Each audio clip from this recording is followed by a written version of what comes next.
வணக்கம் நேயர்களே, இன்னைக்கு நம்ம எந்த பற்றி பார்க்க போறோம்னா பராசக்திங்க. நம்ம சிவகார்த்திகேயன் நடிச்சது. அந்த படத்தை இயக்கியவர் சுதா கொங்காரா, திரைக்கதை எழுதியவர் சுதா கொங்காரா, அர்ஜுன் நடேசன், கணேசா. உரையாடல்கள் சுதா கொங்காரா, அர்ஜுன் நடேசன், மதன் கார்கி, ஷான் கருப்புசாமி. கதை எழுதியவர் மதிமாறன் புகழேந்தி, தயாரித்தவர் ஆகாஷ் பாஸ்கரன். நடிப்பு சிவகார்த்திகேயன், ரவிமோகன், அதர்வா, ஸ்ரீலீலா. தயாரிப்பு நிறுவனம் டான் பிக்சர்ஸ். விநியோகித்தவர் ரெட் ஜெயிண்ட் திரைப்படங்கள். மொழி தமிழ் மொழி. பட்ஜெட் 150 250 கோடி. ஆரம்பத்தில் சூரியரை போற்று 2020 படத்திற்கு பிறகு சுதாவும் சூர்யாவும் இணைந்து பணியாற்ற ஒரு திட்டமிட்டிருந்தன. அக்டோபர் 2023 அறிவிக்கப்பட்ட இந்த படத்தில் துல்கர் சல்மான், நஸ்ரியா நசீம் மற்றும் விஜய் வர்மா ஆகியோர் முன்னணி வேடையில் நடித்தனர். தற்காலிகமாக சூர்யா 43 என்ற பெயரிடப்பட்டது. இருப்பினும் தெரியாத காரணங்கள் படம் கைவிடப்பட்டது. பின்னர் சுதா சிவகார்த்திகேயன் மற்றும் புதிய நடிகர்களுடன் கதையை மீண்டும் உருவாக்கினார். மீண்டும் உருவாக்கப்பட்ட இந்த படம் டிசம்பர் 2024 SK25 என்ற தற்காலிக தலைப்பில் அறிவிக்கப்பட்டது. ஏனெனில் இது நடிகரின் 25வது படம். மேலும் அதிகாரப்பூர்வ தலைப்பை அடுத்த மாதம் அறிவிக்கப்பட்டது. முதன்மை புகைப்படம் எடுத்தல் அதே மாதத்தில் தொடங்கி சென்னை, சிதம்பரம், காரைக்குடி, மதுரை மற்றும் பொள்ளாச்சி ஆகிய இடங்களில் நடந்தது. இந்த படத்திற்கு ஜி பிரகாஷ்குமார் இசையமைத்துள்ளார். ரவி கே சந்திரன் ஒளிப்பதிவு செய்துள்ளாருங்க. சதீஷ் சூர்யா படத்தொகுப்பு செய்துள்ளார். பராசக்தி திரைப்படம் பொங்கலை ஒட்டி ஜனவரி 14, 2026 வெளியிட திட்டமிடப்பட்டுள்ளது. பராசக்தி திரைப்படம் நடிகர்கள்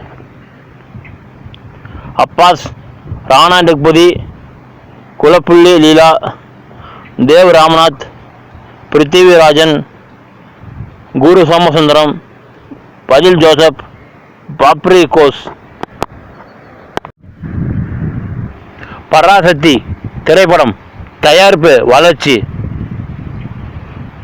அக்டோபர் 2021 பிற்பகுதியில் நடிகர் சூர்யா, இயக்குனர் சுதா கொங்காரா மற்றும் இசையமைப்பாளர் ஜி பிரகாஷ்குமார் ஆகியோர் சூரியரை போட்டு 2020 படத்திற்கு பிறகு இரண்டாவது முறையாக இணைந்து பணியாற்றுவார்கள் என்று தகவல் தெரிவிக்கின்றன. அடுத்த ஜனவரியில் சூர்யா அவர்களின் மறு இணைவை உறுதிப்படுத்தினர். ஆரம்பத்தில் உண்மை சம்பவங்களால் ஈர்க்கப்பட்ட வாழ்க்கை வரலாற்று படமாக கருதப்பட்ட இந்த திட்டம் கங்குவா 2024 மற்றும் சூரியரை போற்றுவின் ஆகியவற்றில் அவர்கள் செய்திருந்த ஒப்பந்தங்கள் காரணமாக அவர்கள் தாமதமானது.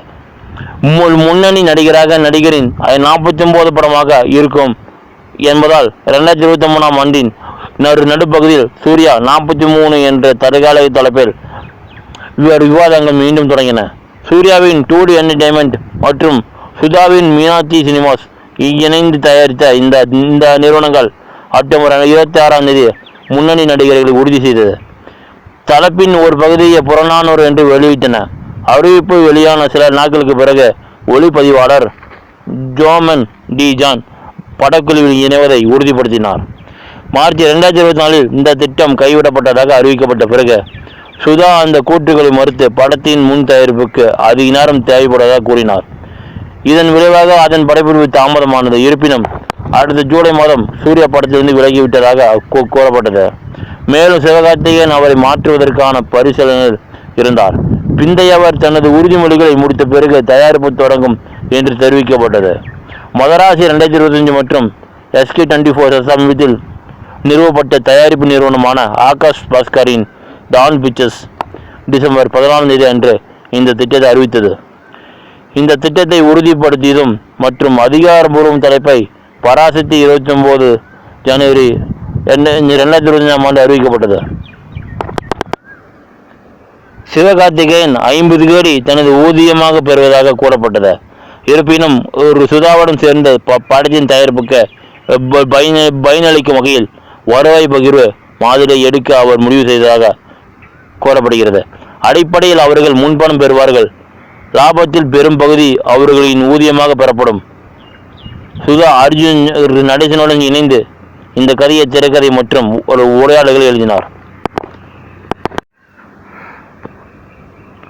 பராசக்தி திரைப்படம் முன் தயாரிப்பு மே 2024 ஆண்டு தொடங்கி 6 மாதங்களுக்கு பிறகு நிறைவடைந்தது. படத்தின் நடிகர்கள் மற்றும் குழுவினரின் முன்னிலையில் 2024 ஆண்டு நவம்பர் தொடக்கத்தில் சென்னையில் ஒரு முகிழ்த்து பூஜை நடைபெற்றது. டிசம்பர் 3ஆம் தேதி சென்னையில் நடைபெற்றதாக கூறப்படும் ஒரு சோதனை படப்பிடிப்பின் போது சுதாவால் தனது தாடியை அகற்றுமாறு கேட்டுக்கொள்ளப்பட்ட சிவகார்த்திகேயன் அதை மறுத்து மற்றவர்களுக்கு தெரியாமல் படப்பிடிப்பை விட்டு வெளியேறியதாக கூறப்படுகிறது. இருப்பினும் மறுநாள் படத்திற்கான விளம்பர டீசரை படமாக்கிய குழு சில நாட்களுக்குள் முடித்த டிசம்பர் 2024 நடுப்பகுதியில் ரவி கே சந்திரன் ஒளிப்பதிவாக அறிவிக்கப்பட்டார். சுதா மற்றும் சிவகார்த்திகேயனுடன் அவர் நடிக்கும் முதல் படத்தில் ஜி.வி. பிரகாஷ்குமார் இயக்குனருடன் தொடர்ந்து 3வது படத்திலும் இசையமைப்பார். எடிட்டர் சதீஷ் சூர்யா, தயாரிப்பு வடிவமைப்பாளர் பிந்திய சாப்பரியா, கலை இயக்குனர் அரவிந்த் அசோக்குமார் மற்றும் ஸ்டண்ட் நடன இயக்குனர் சுப்ரீம் சுந்தர் உள்ளிட்ட தனது வழக்கமான தொழில்நுட்ப வல்லுநரை சுதா மேலும் தக்கவைத்துக் கொண்டார். ரியா கொங்காரா மற்றும் விக்ரமார் ஆகியோர் தயாரிப்பு நிறுவனத்தால் நிர்வாகம் தயாரிப்பாளர்களாக நியமிக்கப்பட்டன. நடிகர் தேவ் ராம்நாத் ஒரு முக்கிய வேடத்தில் தோன்றுவதோடு மட்டுமில்லாமல் படத்தின் படைப்பு தயாரிப்பாளராகவும் பணியாற்றினார்.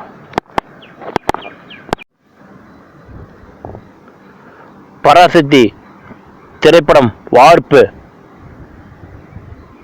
படத்தின் முதல் அறிவிப்பை தொடர்ந்து படத்தில் கல்லூரி மாணவராக நடிக்கும் கதாபாத்திரத்திற்காக சூர்யா எடை குறைப்பதாக அறிவிக்கப்பட்டது. துல்கர் சல்மான் ஜூலை 2022 நடிகர் சங்கத்தில் சேர்க்கப்பட்டதாக கூறப்படுகிறது. அதே நேரத்தில் ஒரு வருடம் கழித்து ஜூலை 2023 அவரது சேர்க்கை உறுதி செய்யப்பட்டது.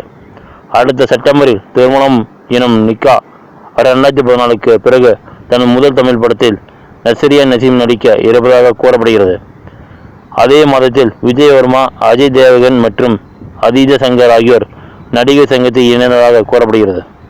வர்மா முக்கிய எதிரி வேடத்தில் நடிப்பதாக அறிவிக்கப்பட்டது. 2004 சூர்யாவுடன் நடித்த மாதவன் அவருடன் மீண்டும் இணைந்து ஒரு முக்கிய வேடத்தில் நடிப்பதாக தெரிவிக்கப்பட்டது. நஸ்ரியா மற்றும் வர்மாவின் இருப்பு அக்டோபரில் உறுதி செய்யப்பட்டது. சூர்யா இந்த படத்தில் இருந்து விலகியதாக கூறப்பட்ட சிறிது நேரத்திலேயே சிவகார்த்திகேயன் தனது கதாபாத்திரத்திற்காக 3 வெவ்வேறு தோற்றங்களில் நடிப்பதாக தெரிவிக்கப்பட்டது. இயக்குனர் ரோகேஷ் கனகராஜ் தனது முழு அளவிலான நடிகராக அறிமுகமாக இருப்பதாக ஆரம்பத்தில் தகவல்கள் கூறின. இருப்பினும் அதை தயாரிப்பாளர்கள் உறுதிப்படுத்தவில்லை. நவம்பர் 2024 ரவிமோகன் மற்றும் விஷால் வில்லன் வேடத்திற்கு பரிசீலிக்கப்பட்டதாக கூறப்படுகிறது. பிந்தைய வருடம் கேட்டபோது அவர் அந்த செய்திகளை மறுத்தார். ஸ்ரீலீலா நஸ்ரியாவின் கதாநாயகியாக வேடத்தை மாற்றினார். அதே நேரத்தில் இந்த படத்தின் மூலம் தமிழும் அறிமுகமானார். துல்கர் சல்மானின் ஆரம்ப வேடத்திற்கு பதிலாக அதர்வா நடிப்பதாக அறிவிக்கப்பட்டது. ரவி, ஸ்ரீலீலா மற்றும் அதர்வா ஆகிய படத்தில் இருப்பது டிசம்பர் 2024 நடுப்பகுதியில் தயாரிப்பு நிறுவனத்தால் உறுதிப்படுத்தப்பட்டது. ஸ்ரீலீலா தனது கதாபாத்திரத்திற்காக தமிழ் கற்றுக்கொள்வதற்காக 3 மாதங்கள் ஒரு பட்டறை மேற்கொண்டார். ஏனெனில் தயாரிப்பாளரின் கூற்றுப்படி அவர் ஒரு காலகட்ட படத்திற்கு அல்ல, வணிக படங்களுக்கு பழகிவிட்டார். தேவ் ராம்நாத் மற்றும் பிருத்திவி ராஜன் ஆகியோர் துணை வேடங்களில் நடித்தனர்.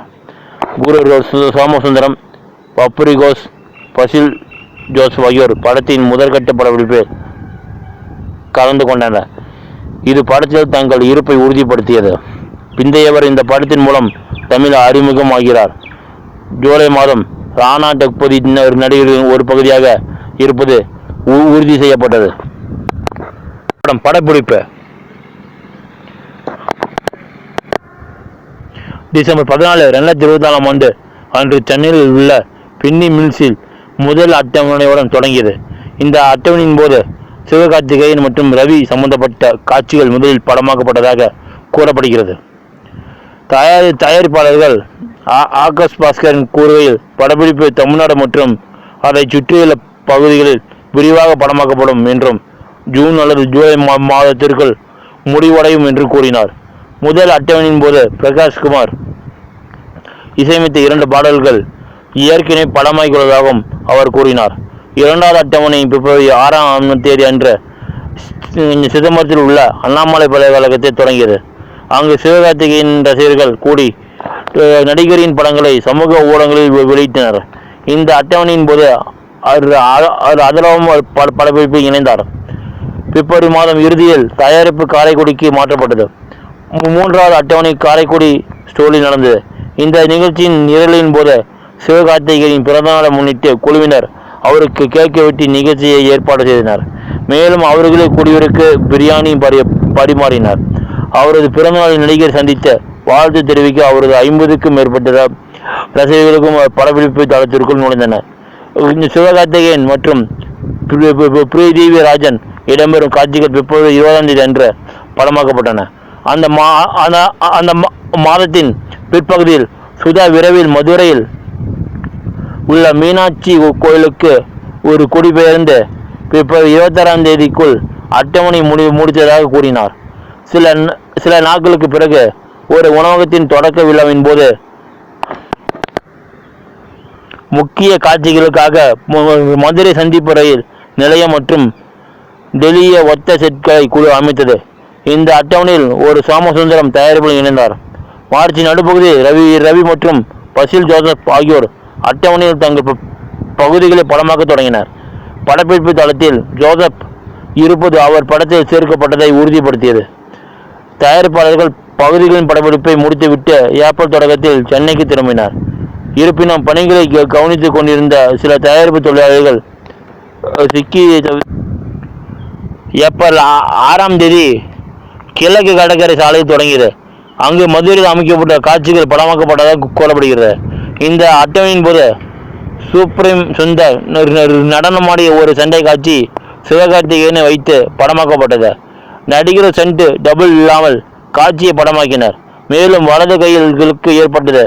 ஆனால் அன்றே படப்பிடிப்பை முடித்தார்.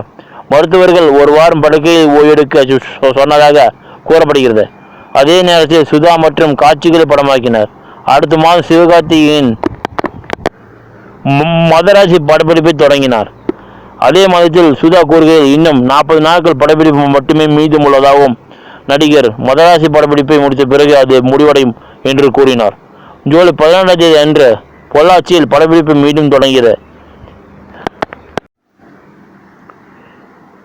பராசக்தி திரைப்படம் இசையமைப்பாளராக ஜிவி பிரகாஷ்குமார் தனது 100வது படமான இந்த படத்திற்கு இசையமைத்துள்ளார். அவர் தொடர்ச்சியாக 3வது படமாக அமரனுக்கு பிறகு சிவகார்த்திகேயனுடன் அவரது 2வது படமாக இது அமைகிறது. ஜனவரி 1ஆம் தேதி 2024ஆம் ஆண்டு அன்று பாடல்களுக்கான பதிவு தி முன்னணி பாடகராக பாடிய பாடலுடன் தொடங்கியதாக ஜிவி பிரகாஷ் தெரிவித்தார். ஒளிப்பதிவின் வரிகளை யுகபாரதி, ஏகாதேசி, அறிவு, கபீர் வாசுகி மற்றும் ஜெயஸ்ரீ மதிமாறன் ஆகியோர் எழுதியுள்ளனர். இந்த படத்திற்காக ஜிவி பிரகாஷ் 5 பாடல்களை இசையமைத்துள்ளார். சந்தைப்படுத்தல். படத்தின் டீசர் ட்ரெய்லர் ஜனவரி 23ஆம் தேதி 2025ஆம் அன்று வெளியிடப்பட்டது. படத்தின் தலைப்பை வெளிப்படுத்தியது. வணக்கம் நேயர்களே, இன்னைக்கு நம்ம எந்த படத்தை பார்ப்போம்னா சூரரை போட்டுருங்க. அந்த படத்துடைய டைரக்டர் சுதா கொங்கரா, தயாரிப்பு சூர்யாங்க, கதை விஜயகுமார், மூலக்கதை இந்த கதை உண்மைய கதையை மையமாக கொண்டு எடுக்கப்பட்டது. திரைக்கதை சுதா கொங்கரா சாலினி, இசை ஜிவி பிரகாஷ்குமார், நடிப்பு சூர்யா, அபர்ணா, பாலமுரளி, ஊர்வசி. கலையகம் 2D என்டர்டைன்மெண்ட், விநியோகம் அமேசான் பிரைம் வீடியோ. வெளியீடு நவம்பர் 12, 2020ஆம் ஆண்டு. மொழி தமிழுங்க. போஸ்ட் ப்ரொடக்ஷன் தாமதங்கள் காரணமாக படத்தின் திரையரங்கு வெளியீடு பாதிக்கப்பட்டதுங்க. தீபாவளி பண்டிகை முன்னிட்டு நவம்பர் 12, 2020ஆம் ஆண்டு அமேசான் பிரைம் வீடியோ மூலம் படம் டிஜிட்டல் முறையில் வெளியிடப்பட்டதுங்க. சூரியரை போற்றி ஒரு விமர்சகர்களிடமிருந்து நேர்மறையான விமர்சனங்களை பெற்றதுங்க. அவர்கள் படத்தின் முக்கிய தொழில்நுட்ப அம்சங்களை பாராட்டின. அதே நேரத்தில் சூர்யாவின் நடிப்பையும் சுதாவின் இயக்கத்தையும் பாராட்டின. 78வது கோல்டன் குளோபில் சிறந்த வெளிநாட்டு திரைப்பட பிரிவில் திரையிடப்பட்ட 10 இந்திய படங்களில் ஒன்றாக இது தேர்ந்தெடுக்கப்பட்டது. விருதுகள் இந்த திரைப்படம் 99 அக்ராமி விருதுகளில் திரையிடப்பட்டது, ஆனால் பரிந்துரைக்கப்படவில்லை. இத்திரைப்படம் ஷாங்காய் சர்வதேச திரைப்பட விழாவின் பனோராமா பிரிவில் நுழைந்தது. இது தற்போது IMDb-யில் 3வது அதிக மதிப்பீடு பெற்ற திரைப்படம் மற்றும் ஒரு 9.1 மதிப்பீட்டை பெற்றுள்ளது. சூரரை போற்று திரைப்பட கதைகள். மாரா என்ற புனைப்பெயர் கொண்ட நெடுமாறன் ராஜாங்கம் சூர்யா இந்திய விமானப்படையின் முன்னாள் கேப்டன் ஆவார். அவர் குறைந்த கட்ட விமான சேவையை தொடங்க வேண்டும் என்று கனவு காண்கிறார். கடின உழைப்பின் மூலம் இவர் விமானத்துறையில் பெரும் வெற்றியை பெற்ற ஜாஸ் ஏர்லைன்ஸின் உரிமையாளரான பரேஷ் நாவல் அவர் வணங்குகிறார். ஒரு நாள் மாராவை பொம்மி என்ற சுந்தரி சந்திக்கிறார். அவருடைய குடும்பம் அவருக்கு பொருத்தமான வரனை தேடுகிறது. பொம்மியின் இயல்பில் மாரா கவரப்பட்டு சுந்தரி திருமணம் செய்து கொள்ள சம்மதிக்கிறார்.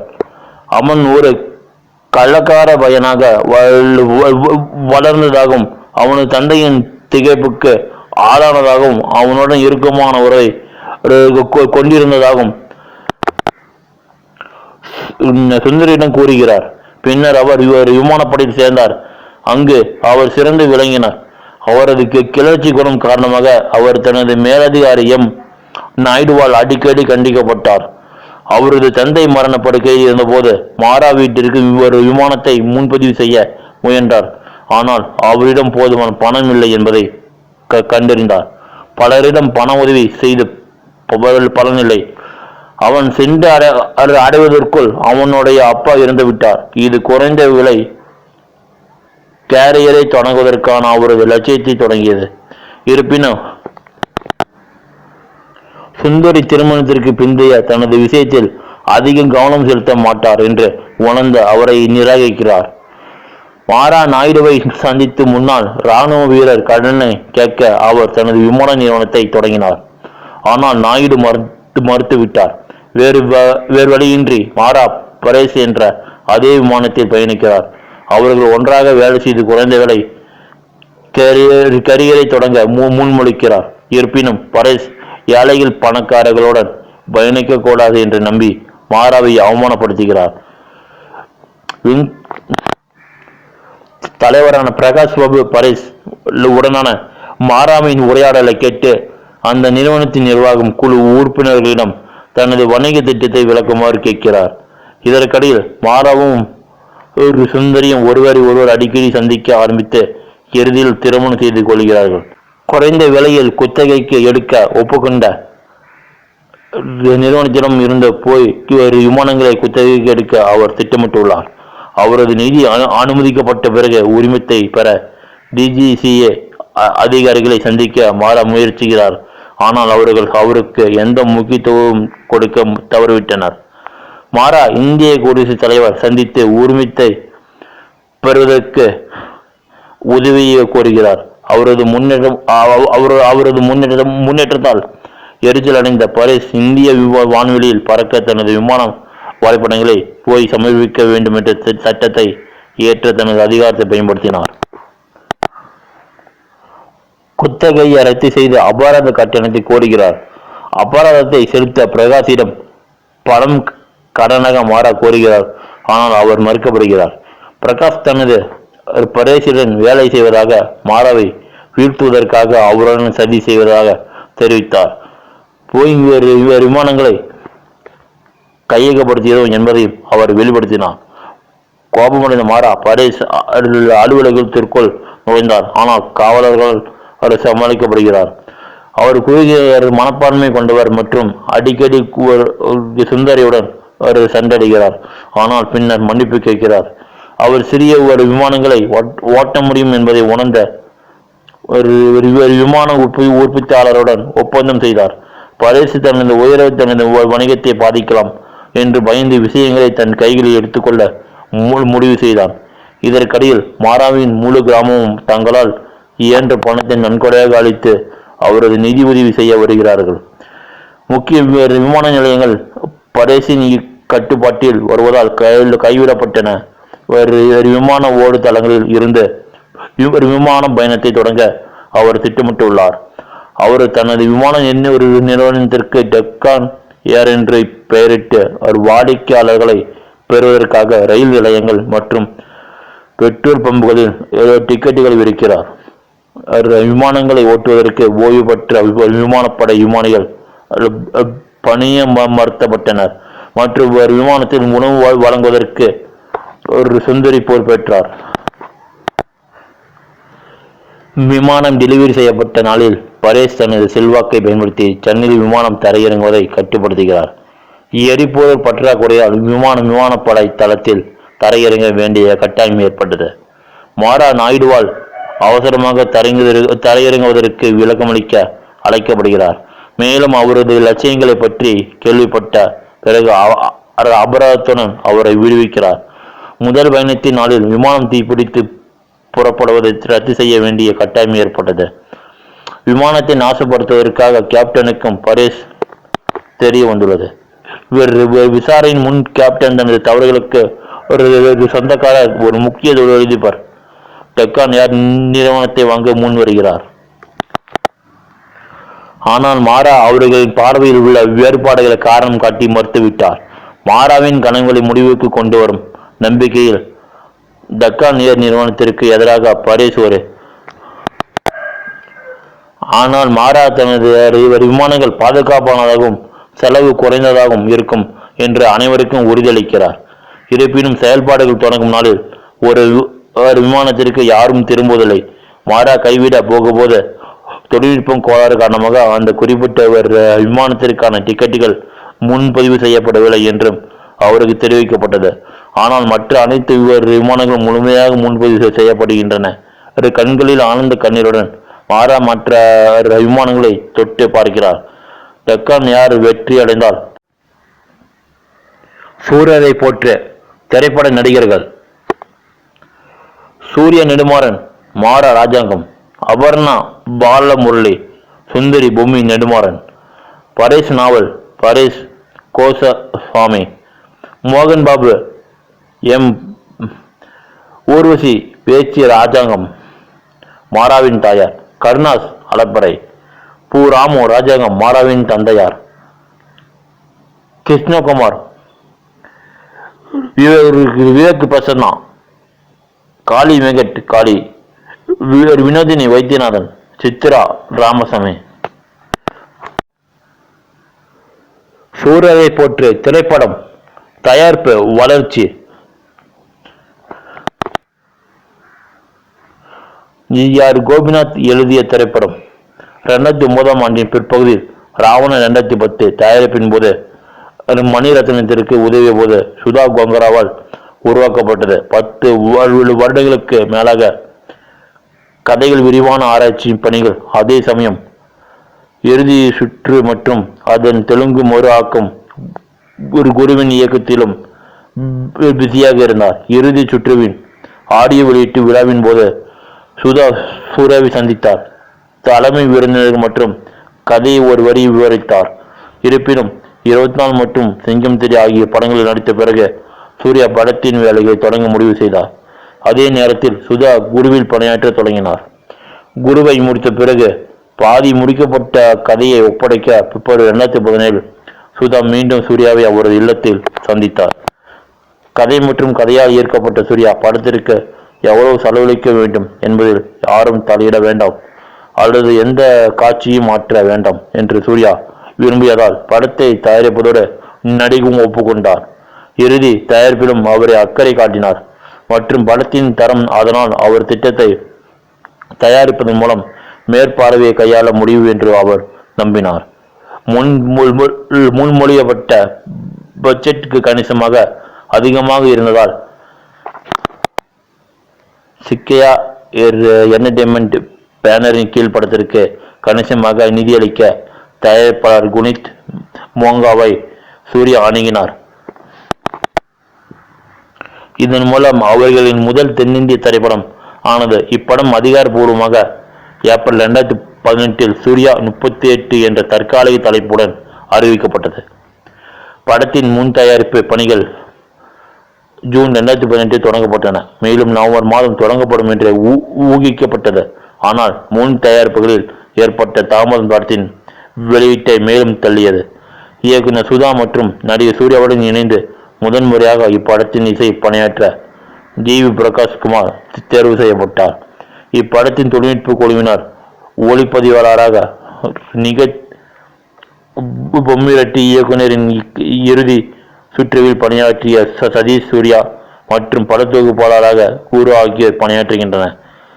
மேலும் ஜாக்கி தயாரிப்பு வடிவமைப்பாளராகவும் பணியாற்றுகிறார்.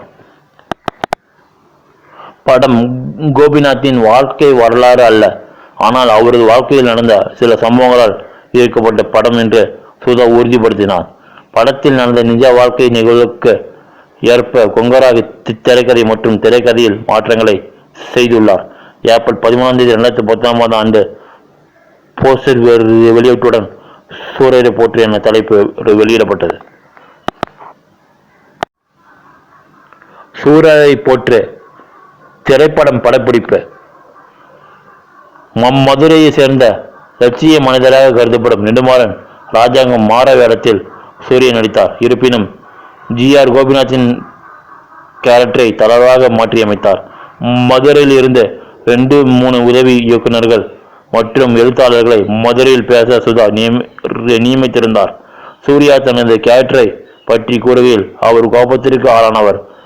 கோபத்தில் கூட சிலர் ஏன் வித்தியாசமான கண்ணோட்டத்தில் வருகிறார்கள் என்பதை அவரால் சிந்திக்க முடிகிறது.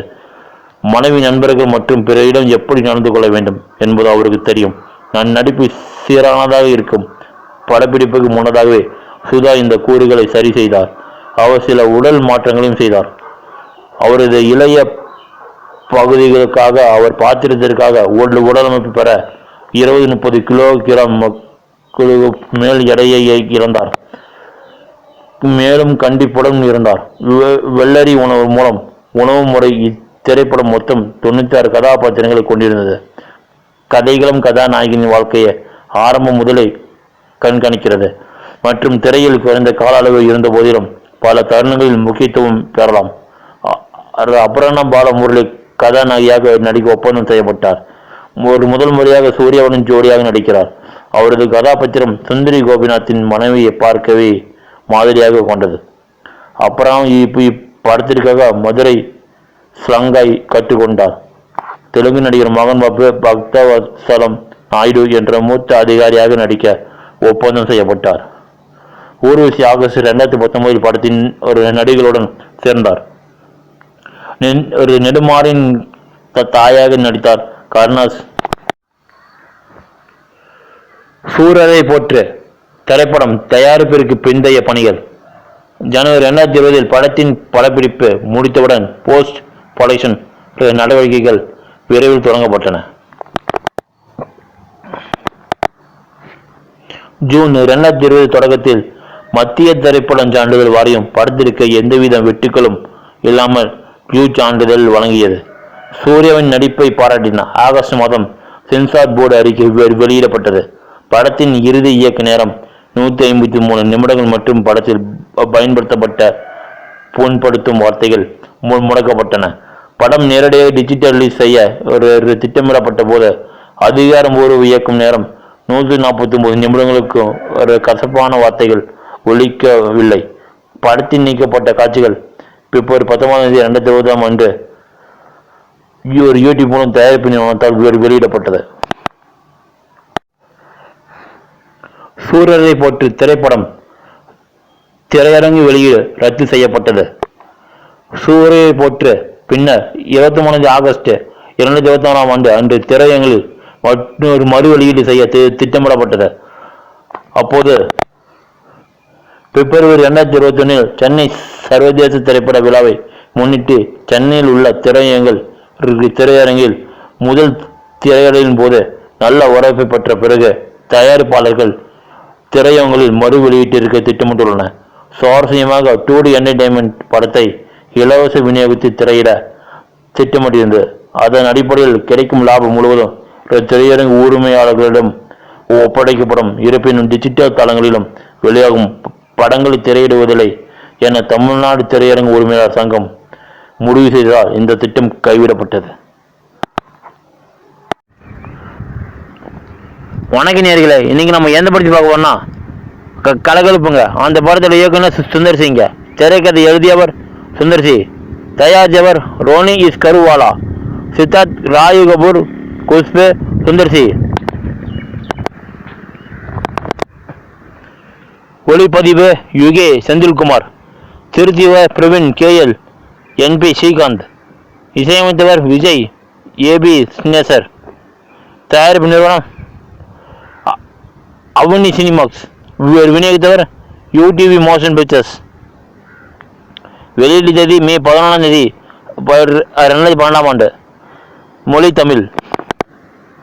இப்படத்திற்கு முதலில் மசாலா கஃபே என்று பெயரிடப்பட்டது. ஆனால் பின்னர் அது மறுபெயரிடப்பட்டு மே 14 2012 வணிக ரீதியாக வெற்றி பெற்றது. கலகலப்பு திரைப்படம் கதைக்களம். சீன கும்பகோணத்தை தளமாக கொண்ட மசாலா கஃபே நடத்தி வருகிறார். இது அவரது முன்னோர்களிடமிருந்து பெறப்பட்டது. மசாலா கஃபே சில தாசபாதங்களுக்கு முன்பு ஒரு பிரபலமான உணவு விற்பனை நிலையமாக இருந்தது. ஆனால் அதன் முக்கியத்துவத்தை இழந்துவிட்டது. இப்போது சீன போராட ஒரு நிறுவனத்தை நிர்வகிப்பது கடினமாக உள்ளது. ஒரு கஃபேவின் ஒரு சமையல்காரரும் அவர் பேத்தி மாயவும் சீனுடன் தங்குகிறார்கள். புதிய சுகாதார ஆய்வாளரான மாதவி மசாலா கஃபேவின் ஒரு சுகாதாரப்பற்ற சூழல் காரணமாக அதை நிரந்தரமாக மூட முடிவு செய்கிறார். தனது ஓட்டல் மீண்டும் பிரபலமடைய சீனு சிறிது நேரம் தருமாறு கேட்டுக்கொள்கிறார். மெதுவாக சீனுவும் மாதவியும் நல்ல நண்பர்களாக இருக்கிறார்கள். அவர்களுக்கு இடையே காதல் மலர்கிறது. சீனுவின் தம்பி ரகுவை தன்னுடன் தங்க அவர் அனுமதிக்கிறான். ஏனெனில் ரகு வட்டிக்காரன் 5 வட்டி 6 அலிகேஷனிடமிருந்து காப்பாற்றுகிறான். சீனுவுக்கும் பணம் கொடுக்க வேண்டியிருக்கிறது. ரகு முதல் பார்வையிலேயே மாயாவை காதலிக்கிறான். நகை உரிமையாளரான மாணிக்கம் காப்பீட்டிலிருந்து பணம் பெற முயல்கிறான். அவன் தனது நகை காட்சிக்கு தீ வைத்து இழப்பை கூறி காப்பீட்டு தொகையை பெற முயற்சிக்கிறான். இருப்பினும் அவன் தனது மருமகன் குமாரிடம் உள்ள ஒருவன் மொபைல் போனை விலைமதிப்பற்ற வைரங்களை பாதுகாப்பாக மறைத்து வைத்திருக்கிறான். குமார் வைரங்கள் அடங்கிய மொபைல் போனை தவறாக வைக்கிறான். அதன் பின் ரகுவின் கைகளில் போய் சேர்கிறது. போலீஸ் இன்ஸ்பெக்டர் தர்மராஜன் ஒரு தந்திரமான மனிதர். சீனுவின் பாளைய நண்பர் ஒரு real estate developer. Masala cafe அதன் முக்கிய இடமாக காரணமாக இழுத்துவிட்டு அங்கு ஒரு மால் கட்ட திட்டமிட்டுள்ளார். ஆனால் சீனு தனது குடும்ப உறுப்பினர்களின் நினைவாக அதை சொந்தமாக்க விரும்புவதால் தனது சொத்தை விற்க வேண்டும். சீனுவை சமாதானப்படுத்தி ஹோட்டலை விற்க செய்வதாக தர்மராஜன் உறுதியளிக்கிறார். மேலும் அவர் ரியல் எஸ்டேட் டெவலப்பருடன் ஒரு ஒப்பந்தம் செய்ய பேசுகிறார். சீனு, ரகு, மாதவி மற்றும் மாயா ஆகிய மசாலா கஃபேவில் பராமரிக்கும் ஆரோக்கியமான உணவை மெனுவை அறிமுகப்படுத்தியுள்ளன. அது தற்போது தலைமுறையினருக்கும் பிடிக்கும் என்று நம்புகிறார்கள். மாயாவின் தாத்தா ஆரோக்கியமான பொருட்கள் பற்றியும் குறிப்புகள் கொடுக்கப்பட்டுள்ளன. மேலும் மசாலா கஃபே வேறுபட்ட மெனுவால் மீண்டும் பிரபலமடைகிறது. சீனு மசாலா கஃபேயிலிருந்து அதிக பணம் சம்பாதிக்கிறார். இதற்கிடையில் மாதவியின் திருமணத்தை அவரது உறவினர் வெட்டுப்புலி கிராமத்தில் அவரது குடும்பத்தினர் நிச்சயித்தார். சீனு திருமணத்தை நிறுத்திவிட்டு மாதவி கும்பகோணத்திற்கு அழைத்து வர மாதவியின் கிராமத்திற்கு செல்கிறார். சீனு இல்லாத போது தர்மராஜன் மசாலா கஃபேவை கைப்பற்ற திட்டமிட்டுள்ளார். அடிமையான ராகுவால் மட்டுமே ஒரு நிர்வகிக்கப்படுகிறது. தர்மராஜன் ரகுவை அழைக்கிறார். அதற்கு ரகு ஒப்புக்கொள்கிறார். தர்மராஜன் தனது ஓட்டல் ஆவணங்களை பயன்படுத்தி ரகுவை ஈடுபட வைக்கிறார். ரகு தோற்றுவிடுகிறார். அவர் தர்மராஜன் மசாலா கஃபேவை எடுத்துக் கொள்கிறார். தர்மராஜன் தங்களை ஏமாற்றி விட்டதை அறிந்த சீனு அதிர்ச்சி அடைகிறார். ஒரு தொடர்ச்சியான நிகழ்வுகளுக்கு பிறகு வெட்டுப்புலி சீனு மற்றும் மாதவியின் காதலை பற்றி அறிந்து கொண்டு அவர்களை திருமணம் செய்து கொள்ள முடிவு செய்கிறார். வைரங்கள் அடங்கிய ஒரு மொபைல் போன் ஒரு ரகுவிடம் இருப்பதை மாணிக்கம் கண்டுபிடித்த அவரை கொன்று வைரங்களை திரும்ப பெற வருகிறார். ஆனால் மாணிக்கம் வந்த பிறகுதான் சீனும் ரகுவும் மொபைல் போனில் வைரங்கள் மறைத்து வைக்கப்பட்டுள்ளதை அறிந்து கொள்கிறார்கள். சீனும் ரகுவும் மாணிக்க இடத்தில் இருந்து தப்பிக்கிறார்கள். மாணிக்க மாதவியும் கடத்தி சீனுவையும் ராகுவையும் அவர் வைரங்களை திருப்பி தருமாறு மிரட்டுகிறார். சீனும் ரகுவும் மாணிக்கத்தை அடிக்கும் சண்டை தொடர்கிறது. இதற்கிடையில் அவர் தர்மராஜனிடமிருந்த ஒரு ஓட்டல்களை அவர்கள் பறிக்கிறார்கள். போலீசார் வைரங்களை மீட்டு தர்மராஜனை மாணிக்கத்தையும் கைது செய்கிறார்கள். சீனு மாதவியுடன் இணைகிறார், ரகு மாயாவுடன் இணைகிறார்.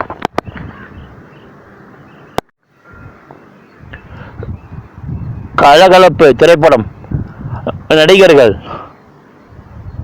சீனுவாக விமல், ரகுவாக சிவன், மாதவியாக அஞ்சலி, மாயாவாக ஓவியா, வெட்டுப்புலியாக சந்தானம், தர்மராஜனாக ஜான் விஜய், மாணிக்கமாக சுப்பு பஞ்சு, அஞ்சு ஊட்டி அழகேசன் என்கிற அமிதாப் மாமாவாக இளவரசு, மருதுமுத்துவாக மனோபலா, இன்பகுமாராக கருணாகரன், நடராஜனாக VS ராகவன், ரகுவின் நண்பராக காளி வெங்கட், சண்முக் சுந்தரம், மாணிக்கத்தின் உதவியாளராக ருச்சி விஸ்வநாத், சமையல்காரராக பாலாஜி K மோகன், மண்ட கசாயமாக பாவா லட்சுமணன், திமிங்கலமாக தளபதி தினேஷ், உணவு ஒரு விருந்தினராக கௌதமி வேம்புநாதன், மடைக்கோட்டை சங்கராக யோகி பாபு, கான்ஸ்டபிள் பச்சை பெருமாளாக ஜார்ஜி மேரியன், பேயாக பேய் கிருஷ்ணன், பிக் பாக்கெட்டாக கல்லூரி வினோத்.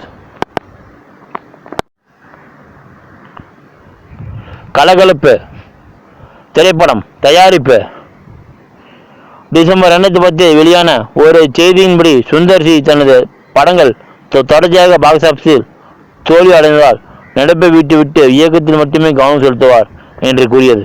செப்டம்பர் 2011 அவர் விமல் மற்றும் சிவாவை முன்னணி நடிகராக நடிக்கும் ஒரு படத்தை உருவாக்கி வந்தார். அஞ்சலி அடுத்த மாதம் முன்னணி நடிகைகள் ஒருவராக உறுதி செய்யப்பட்டார். மற்றொரு முன்னணி கொஞ்சம் நடிகையாக நடிக்கும் ஓவியா இது அவரது முதல் கவர்ச்சியான வேடம் என்று கூறினார். வடிவேலு படத்தில் ஒரு முக்கிய வேடத்தில் நடித்து மீண்டும் வருவார் என்று எதிர்பார்க்கப்பட்டது. ஆனால் பின்னர் சந்தானம் அவருக்கு பதிலாக நியமிக்கப்பட்டார். படத்தின் தலைப்பை மசாலா கஃபே அக்டோபர் நடுப்பகுதியில் அறிவிக்கப்பட்டது. படப்பிடிப்பு நவம்பர் தொடக்கத்தில் கும்பகோணத்தில் தொடங்கியது. விநியோக உரிமையை UTV மோஷன் பிக்சர்ஸ் வாங்கியது. படத்தின் பெரும்பகுதியை கோபிச்செட்டிப்பாளையத்தில் பார்க்கப்பட்டது. கலகலப்பு என்ற புதிய தலைப்பை ஏப்ரல் 2012 அறிவிக்கப்பட்டது. கோபிச்செட்டிப்பாளையத்தில் உள்ள புகழ்பெற்ற CSK பங்களா இப்படத்திற்காக மசாலா காஃபேவாக மாற்றப்பட்டது. முரட்டக்காலை படப்பிடிப்பின் போது கலகலப்பை பற்றிய எண்ணம் தன்னை தாக்கியதாக சுந்தர் சி கூறினார்.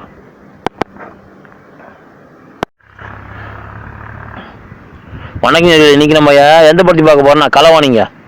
அந்த படத்தோட இயக்குனர் A. சர்க்குணம், திரைக்கதை எழுதியவர் A. சர்க்குணம், தயாரித்தவர் நசீர், நடிப்பு விமல், ஓவியா, ஒளிப்பதிவு ஓம் பிரகாஷ், திருத்தியவர் ராஜா முகமது, இசையமைத்தவர் SS குமரன், தயாரிப்பு நிறுவனம் ஷாலி பிலிம்ஸ், விநியோகித்தவர் ஐயங்கரன் இன்டர்நேஷனல், நாடு இந்தியா, மொழி தமிழ், பட்ஜெட் 1.5 கோடி அல்லது 3.4 கோடி, வசூல் 5 கோடி மற்றும் 11 கோடி வரைக்கும்.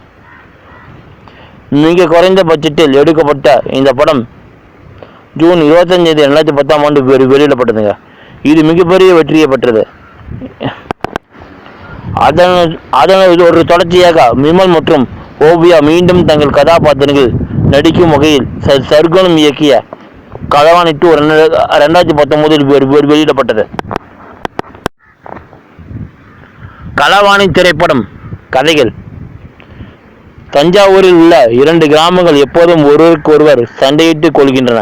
மேலும் அது 2 கிராமங்கள் இருந்த குழந்தைகளுக்கு இடையேயான ஒரு T20 கிரிக்கெட் போட்டி வரை கூட செல்கிறது. அறிவழகன் எனப்படும் அரிக்கி லட்சுமியின் வழிகட்ட மகன். அவர் பிரமிப்பில் இருக்கிறார். அதே நேரத்தில் அவரை பயப்படுகிறார்.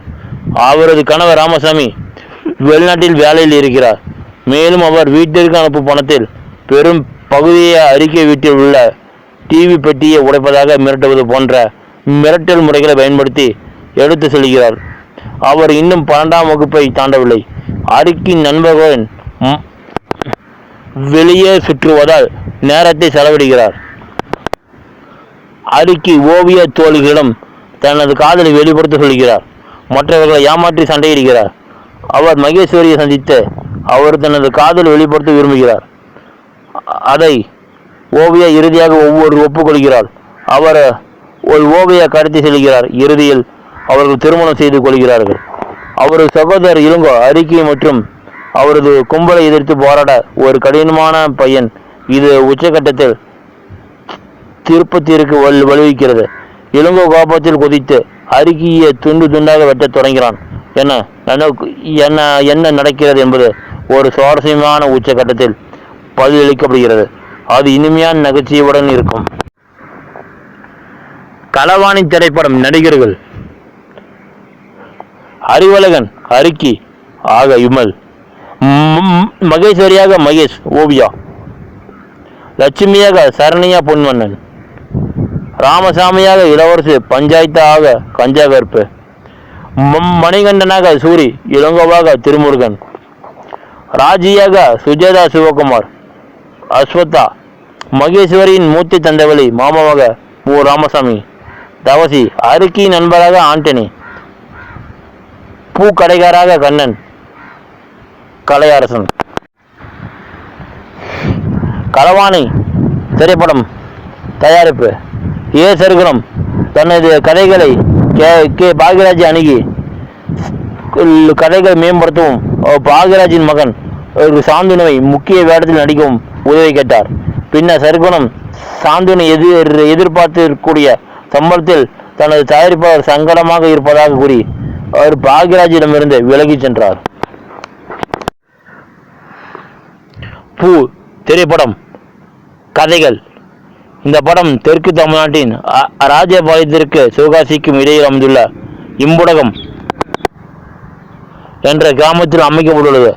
ஒரே நபருக்கு இரண்டு வெவ்வேறு கனவுகளையும் இது உள்ளடக்கியது. மாரி தனது உறவினர் தங்கராஜ் மீது வளர்க்கும் தன்னலமற்ற ஆழ்ந்த அன்பு மற்றும் போற்றுதல் மற்றும் ஒரு ஏழை கடின உழைப்பாளி தந்தை தனது மகன் தங்கராஜ் மீது கொண்டிருக்கும் அன்பு மற்றும் எதிர்பார்ப்புகள் ஆகியவை இந்த படத்தின் முக்கிய அம்சங்கள். இந்த படம் மாரி தனது கணவர் கருப்புசாமியை மகிழ்ச்சியுடன் திருமணம் செய்து கொள்வதை காட்டுகிறது. எல்லா நிகழ்வுகளும் முகத்தில் புன்னகையுடன் மாரி புகார் இல்லாத வாழ்க்கையை நடத்துகிறார். இது கருப்புசாமியை கூட கவருகிறது. ஒரு நாள் கருப்புசாமியின் அனுமதியுடன் மாரி தனது கிராம திருவிழாவிற்கு தனியாக செல்கிறார். அன்றைய வேலை முடிந்தும் மாரி பின்தொடர்ந்து அங்கு வருவேன் என்று கருப்புசாமி உறுதியளிக்கிறார்.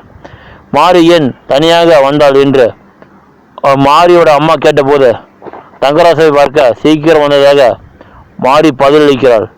இது மாரியோடைய அம்மாவை மிகவும் வருத்தப்படுகிறது. தங்கராசை பார்க்க செல்லும் வழியில் மாரி தனது கடந்த காலத்தை நினைவு கூற தொடங்குகிறார். அதில் தங்கராசாவின் மனைவியாக வேண்டும் என்ற தனது இலக்கை மாரி தைரியமாக அறிவித்தது. அவர்கள் ஒன்றாக விளையாடக்கூடிய காலம் அடங்கும். இது மாரியோடைய டீனேஜ் ஆண்டுகளில் அவனுக்காக மாரி கூச்ச சுபாவம் உள்ள பழிவாங்கப்படாத இயக்கமாக வளைகிறது. தங்கராஜ் ஒரு பொறியியல் மாணவனாக இருந்த காலம். அதே நேரத்தில் மாரி தனது சிறந்த தோழி சீனியுடன் சேர்ந்த தனது கிராமத்தின் பட்டாசு நிறுவனத்தில் ஒரு கூலி தொழிலாளியாக வேலை செய்கிறார். ஒரு நடைமுறை பெண் முதலில் மாரியை யதார்த்தமாக இருக்க அறிவுறுத்துகிறாள். ஆனால் பின்னர் தங்கராசு மீதான மாரியை ஆர்வத்தை கண்டு அவளால் முடிந்தவரை பல வழிகளில் மாரி உதவுகிறாள். அந்த நேரத்தில் மாரியின் கிராமத்தில் உள்ள அனைவருக்கும் தங்கராசு மீதான மாரியுடைய தீவிர அன்பை பற்றி தெரியும். தங்கராசை தவிர பல முயற்சிகளுக்கு பிறகு அவனிடம் தன் காதலை ஒப்புக்கொள்ளவோ அல்லது அவன் நகரத்திலோ அல்லது தன் கிராமத்திலோ இருக்கும்போது வெட்கப்படாமல் வெளிப்படையாக பேசவோ கூட மாறி முயற்சிக்கவில்லை. இருப்பினும் பல சம்பவங்களுக்கு பிறகு தனகராஜ் மாரியுடைய காதலை உணர்கிறான். அங்கு அவருக்கு தெரிந்தவர்கள் இதை பற்றி அவரிடம் கூறுகிறார்கள். அதே நேரத்தில் தங்கராசுவின் தந்தை ஒரு வண்டி ஓட்டுநராகவும் கூலி வேலை செய்பவராகவும் வேலை செய்வதை படம் காட்டுகிறது. அவர் தனது இளம் முதலாளிகள் மற்றும் சக ஊழியர்களிடமிருந்து தனது வயதிற்கு மரியாதையை எதிர்பார்க்கிறார். ஆனால் இவர் விரும்பத்தக்காத சம்பவத்தால் பணக்காராக இருப்பதும் கார் போன்ற நவீன பொருட்களை வைத்திருப்பது மட்டுமே தனக்கு மரியாதை தரும் என்று அவர் நினைக்கிறார். தனது மகன் ஒரு பொறியாளராக படிக்கிறார் என்பதில் அவர் பெருமைப்படுகிறார். மேலும் தன்னை பற்றி பெரிய விஷயங்களை கனவு காண்கிறார். இருப்பினும் தங்கராசு வேலை செய்ய தொடங்கியதும் ஒரு புகழ்பெற்ற நிறுவனத்தில் சேராவிட்டால் தனது சம்பளம் வெறும் 6000 மட்டுமே என்று மென்பொருள் பொறியாளர்கள் சம்பாதிக்கும் ரூபாய் 35,000 அளவுக்கு பெரியதல்ல என்று கூறி தனது வான் கோட்டையை உடைக்கிறார். ஏனெனில் அவர் ஒரு இயந்திர பொறியாளர் மட்டுமே. இது தங்கராசுவின் தந்தையின் கனவுகளை தகர்த்தெறிகிறது. பின்னர் அவர் மது அருந்துகிறார். மேலும் தான் விரும்பும் மரியாதையை ஒருபோது அடைய முடியாது என கருதுகிறார். தங்கராசுவின் தந்தை உயர்கல்வி மட்டுமே இருந்தால் மகிழ்ச்சியாகவும் மரியாதையுடனும் வாழ முடியாது, பணமும் இருந்தால் மட்டுமே முடியும் என்று நம்புவதால் தங்கராசு மாரியை மணக்கும் யோசனையை எதிர்க்கிறார். தங்கராசு ஆரம்பத்தில் மாரியின் உண்மையான ஆர்வத்தை அறிந்த பிறகு மாரியுடைய உணர்வுகளுக்கு ஈடு கொடுக்கும் தொடங்கிறார். இருப்பினும் தனது உறவினரை மணந்த தனது நெருங்கிய நண்பரின் மகனுக்கு பிறப்பு குறைபாடுகள் இருப்பதை கண்டுபிடித்த பிறகு இரத்த உறவுள்ள ஒருவரை திருமணம் செய்வது நல்ல யோசனை அல்ல என்று அவர் கருதுகிறார். எனவே தனது தந்தை அங்கீகரிக்கும் ஒரு பணக்கார குடும்பத்தை சேர்ந்த ஒருவரின் மகளை திருமணம் செய்து கொள்ள மனமுடிந்து ஒப்புக்கொள்கிறார். இதனால் அவரது தந்தையின் கனவை தேர்வு செய்கிறார். தங்கராசு மாரியை மணக்க மாட்டார் என்பதை கண்டுபிடித்த பிறகு தனது தாயும் சகோதரனும் முதலில் செல்ல மறுத்ததால் தங்கராசுவின் திருமணத்தில் கலந்து கொள்ள வேண்டும் என்ற நிபந்தனையின் பேரில் மாரி வேறொருவரையும் திருமணம் செய்து கொள்ள ஒப்புக்கொள்கிறார். தங்கராசுவும் அவரது மனைவியும் வெற்றி பெற்று தங்கராசு மகிழ்ச்சியாக இருக்க வேண்டும் என்று மாறி மகிழ்ச்சியுடன் திருமணம் செய்து கொள்கிறார். அதே நேரத்தில் கருப்புசாமியுடன் இருக்க ஒரு முயற்சிப்பார். இன்றைய நாளில் மாறி தங்கராசுவின் வீட்டிற்குள் நுழைந்து வெளியே நிறுத்தப்பட்டிருந்த ஒரு காரையும் தங்கராஜ் யாருடனும் தொலைபேசியில் வணிகம் தொடர்பான விஷயங்களை பற்றி பேசுவதையும் காண்கிறான். மாறி வருவதை பார்த்து அவளை உள்ளே செல்லும்படி கட்டளைகிறான். மாறி வீட்டிற்கு வந்து அது நவீன சாதனங்களால் அலங்கரிக்கப்பட்டிருப்பதை காண்கிறார். தங்கராசுவின் திருமண புகைப்படம் சுவரில் தொங்கிவிடப்பட்டிருப்பதை பார்ப்பதை விட மாறி வெவ்வேறு எதுவும் மகிழ்ச்சி தரவில்லை. கொல்லைப்புறத்தில் தங்கராசுவின் மனைவி ஒரு நாற்காலியில் அமர்ந்து ஒரு நாவலை படித்துக் கொண்டிருப்பதை மாறி காண்கிறார். மாறி அவரிடம் சென்று பேசுகிறார். ஆரம்பத்தில் நன்றாக இருந்த அவரது மனைவி பின்னர் கர்ப்பமாக இருப்பதற்கான சாத்தியக்கூறு குறித்து ஏளனம் செய்கிறார். இதனால் மாறி அதிர்ச்சி அடைகிறார்.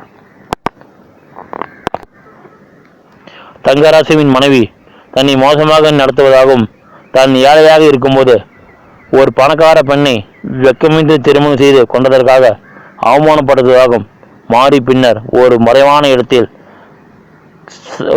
சாட்சி கூறுகிறார். மாறி இதை கேட்கக்கூடும் என்ற பயத்தில் கத்துவதை நிறுத்துமாறு தனது மனைவியிடம் கெஞ்சினாலும் மாறி இன்னும் தனக்காக வாழ்கிறாள் என்றும் இதை கேட்பதும் மாறி மிகவும் அதிர்ச்சி ஏற்படுத்தும் என்றும் அறிந்த தங்கராசு மாறி கண்ணீருடன் இதையெல்லாம் கேட்டு ஒளிந்து கொண்டிருப்பதை காண்கிறார். பின்னர் அவன் உடைந்த இதயத்துடன் தன் அறைக்கு செல்கிறான். அதே நேரத்தில் மாறி ஓடிப்போய் தங்கராசுவின் தந்தையை வெளியே சந்திக்கிறான். அவன் தன் திமிர் பிடித்த மருமகள் வெளியே இருப்பதையும் உள்ளே அழிகிற மகனையும் பார்த்து மனமுடைந்து போகிறான். இருவருக்கும் அவர்கள் கனவுகள் இருந்ததாக கூறி மாறிக்கு விளக்குகிறார். ஆனால் அந்த பெண்ணின் கனவை கேட்க அவர் நிற்கவில்லை. மறைமுகமாக இது அவன் இல்லை என்றால் தங்கராசு இந்த மகிழ்ச்சியற்ற திருமணத்தில் இருக்க மாட்டார் என்று மேற்கோள் காட்டுகிறார். மாறி சம்பவ இடத்திலிருந்து தப்பி ஓடி தான் வந்த வழியில் தனது உடைமைகளுடன் புறப்படுகிறார். கருப்புசாமி கிராமத்திற்குள் அவரது கால்களை தொட்டார். என்ன நடந்தது என்பதை புரிந்து கொள்ள முடியாது அளவுக்கு மாறி அதிர்ச்சி அடைந்து ஒரு மரத்தின் அடிப்பகுதியில் உணர்ச்சியற்ற நிலையில் அமர்ந்திருப்பதை அவன் காண்கிறான். மாறி ஏன் இங்கே இருக்கிறார் வீட்டில் இல்லை என்பதற்கான எந்த பதிலும் கேட்காதால் அவன் மாரியை உலுக்கினான். மாறி சத்தமாக அழுந்து தொடங்கிறார். கருப்புசாமியுடன் மாறி மகிழ்ச்சியாக வாழ்ந்த வாழ்க்கை தங்கராசவும் மகிழ்ச்சியான வாழ்க்கையை நடத்துகிறான் என்ற நம்பிக்கையில்தான் இருந்தது என்பதை காட்டுகிறது. அவர் இல்லாததால் மாறி வாழ்நாள் முழுவதும் புலம்புவாள். மாறியால் ஆறுதல் கூற முடியாது தன் காதலின் சோகத்தையும் வழியையும் அறிந்தது. பூ திரைப்படம் நடிகர்கள் தங்கராசுவாக ஸ்ரீகாந்த், மாரியாக பார்வதி திருவோத், இளம் மாரியாக மயிலா, கருப்புசாமியாக மாரியின் கணவர் இனிகோ பிரபாகரன், தங்கராசுவின் தந்தையாக ராம், சீனியாக இன்பநிலா, தங்கராசுவின் நண்பராக அஸ்வத் திலக், தேநீர் கடை உரிமையாளராக கந்தசாமி, பெரிய கருப்பு தேவர் பறவை முனியம்மா. பூ திரைப்படம் தயாரிப்பு ஜனவரி 2007 சசி மீண்டும் ஸ்ரீகாந்தவுடன் இணைந்து என்ற படத்தில் இணைந்து பணியாற்றுவதாக அவர் அறிவித்தார். மேலும் இந்த ஜோடி படத்தின் முன் தயாரிப்பு வேலைகளில் ஒரு வருடம் செலவிட்டது. தமிழ் செல்வன் எழுதிய வெயிலோடு போய் என்ற காதல் சிறுகதையால் ஈர்க்கப்பட்ட சசி தனது அடுத்த படமான பூ படத்தை தயாரிக்க தேர்ந்தெடுத்தார். அந்த கதை தனக்கு ஏற்படுத்திய தாக்கம் மனதை தோடும் என்று குறிப்பிட்டு கதையை அனைவருக்கும் எடுத்துச் செல்ல வேண்டும் என்று முடிவு செய்தார். அவர் இந்த திட்டத்திற்காக ஒரு புதிய தொழில்நுட்ப குழுவை பயன்படுத்தி தேர்வு செய்தார். முறையே SS குமரன் மற்றும் BG முத்தையா ஆகியோரை இசை மற்றும் ஒளிப்பதிவிற்காக ஒப்பந்தம் செய்தார். இருவரும் சசி அமைத்த தேர்வு நேர்காணலில் தேர்ச்சி பெற்றனர். ஸ்ரீகாந்த் தக்க வைக்கப்பட்டார். இயக்குனர் ஒரு நடிகரின் ஒரு நிறத்தை குறைப்பதில் பணியாற்றினார். அதே நேரத்தில் மலையாள நடிகை பார்வதி படத்தில் முக்கிய வேடத்தில் நடிக்க தேர்ந்தெடுக்கப்பட்டார். மேலும் இதே போன்ற கதாபாத்திரம் பழக்க வழக்க நடைமுறையை மேற்கொண்டார். பூ திரைப்படம் இசை இந்த ஒளிப்பதிவில் 6 பாடல்கள் உள்ளன. இதற்கு அறிமுகம் இயக்குனர் SS குமரன் இசையமைத்துள்ளார். இந்த ஒளிப்பதிவு செப்டம்பர் 25 2008 நிகழ்வில் வெளியிடப்பட்டது. இதில் சிறப்பு விருந்தினராக திரைப்பட இயக்குனர் அமீர் கலந்து கொண்டார். பூ திரைப்படம் விருதுகள் மற்றும் பரிந்துரைகள் 2008 அகமதாபாத் திரைப்பட விழா வென்றது. சிறந்த படம் மோசர் பேர் வெற்றி, சிறந்த இயக்குனர் சசி. 2008 தமிழ்நாடு மாநில திரைப்பட விருதுகள் வென்றது. நல்ல வெளிச்சத்தில் பெண்ணை சித்தரிக்கும் சிறந்த திரைப்படம் மோசர் பேர் வென்றது. சிறந்த கதைச்சொல்லி தமிழ்ச்செல்வன். 2008 விஜய் விருதுகள் வென்றது. சிறந்த அறிமுக நடிகைக்கான விஜய் விருது பார்வதி திருவோத். பரிந்துரைக்கப்பட்டவர் சிறந்த இயக்குனர் சசி. பரிந்துரைக்கப்பட்டது சிறந்த படத்தொகுப்பாளர் மதன் குணதேவா. பரிந்துரைக்கப்பட்டது சிறந்த நடிகைக்கான விஜய் விருது பார்வதி திருவோத். பரிந்துரைக்கப்பட்டது சிறந்த ஒப்பனை சண்முகம் மனோகர். 2008 56வது தென்னிந்திய பிலிம்பேர் விருதுகள் வென்றது. சிறந்த நடிகைக்கான பிலிம்பேர் விருது தமிழ் பார்வதி திருவோத். 2008 ஆனந்த விகடன் விருதுகள் வென்றது. சிறந்த படம் மோசர் பேர் வென்றது. சிறந்த நடிகை பார்வதி திருவோடு வென்றது. சிறந்த துணை நடிகர் ராமு வென்றது. சிறந்த கதை சொல்லி தமிழ்ச்செல்வன். மக்கள் தொலைக்காட்சி விருதுகள் மக்கள் வென்றது. சிறந்த படம் மோசர் பேர். ஜெயா டிவி விருதுகள் வென்றது. சிறந்த படம் மோசர் பேர். சிறந்த இசையமைப்பாளர். பிரபலமான திரைப்பட விருதுகள் வென்றது. சிறந்த படம் மோசர் பேர் வெற்றி, சிறந்த இயக்குனர் சசி.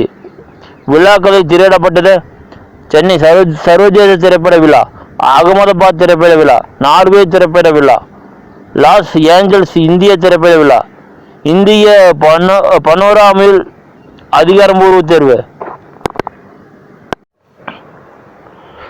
வணக்கம் நேயர்களே, அடுத்து நம்ம எந்த படத்தை பார்க்க போறோம்னா மாயாண்டி குடும்பத்தார்.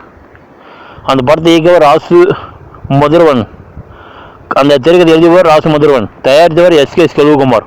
நடிப்பு மணிவண்ணன், பொன்வண்ணன், சீமான், கேபி ஜெகநாத், தருண் கோபி, ஜி.எம். குமார், ரவி மரிய, நந்தா பெரியசாமி, சிங்கம்புலி, ராஜ் கபூர். ஒளிப்பதிவு பாலபரணி, திருத்தியவர் சுரேஷ் அரஸ், இசையமைத்தவர் சபேஷ் முரளி.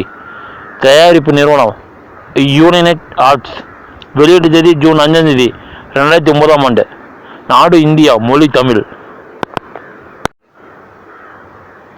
கதைக்களம் மதுரை மாவட்டம் உசிலம்பட்டிக்கு அருகிலுள்ள ஒரு கிராமத்தின் பின்னணியில் இந்த படம் அமைக்கப்பட்டுள்ளது. மாயாண்டியும் விருமாண்டியும் ஒரு சகோதரர்கள். அவர்கள் தங்கள் சொத்துக்களை தீர்த்து கொள்வதில் தகராறு செய்கிறார்கள். மாயாண்டி தங்கள் மூதாதையரை சொத்துக்களில் ஒரு பகுதியை தனது ஒன்றுவிட்ட சகோதரிக்கு கொடுக்க வலியுறுத்துகிறார். அதற்கு விருமாண்டி உடன்படவில்லை. இது விருமாண்டிக்கும் அவரது மகன்களுக்கும் மாயாண்டிக்கும் அவரது குடும்பத்தினருக்கும் எதிராக பகைமையை உருவாக்கிறது.